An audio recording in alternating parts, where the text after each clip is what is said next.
Бұл бейнежазбада қатысу журналын толтыру жолын қарастырамыз. Алдымен жеке кабинетке кіріп, оның ішінде қатысу журналы бөліміне өту қажет. Ашылған бетте керекті тоғыпты таңдап, көз белгісін басуыңыз қажет.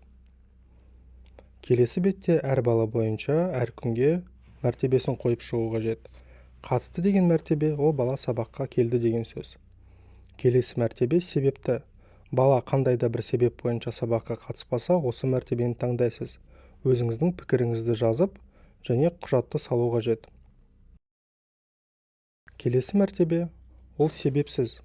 Бала сабаққа себепсіз қатыспаған кезде осы мәртебе таңдалады. Өзіңіздің пікіріңізді жазсаңыз болады. Соңғы мәртебе ол сабақ БМТ шеңберінде төленбейді деген мәртебе. Бұл мәртебе екі жағдайда қолданады. Біріншісі, егер сіз қате қатысты немесе себепсіз қатыспады деген мәртебені таңдаған болсаңыз. Екіншісі, бала 3 реттен артық себепті сабаққа қатыспаған жағдайда. Қазір тек 3 күнді осылай белгілеуге болады. 3-ші күннен кейінгі барлық күндерді осы мәртебемен белгілеуге қажет.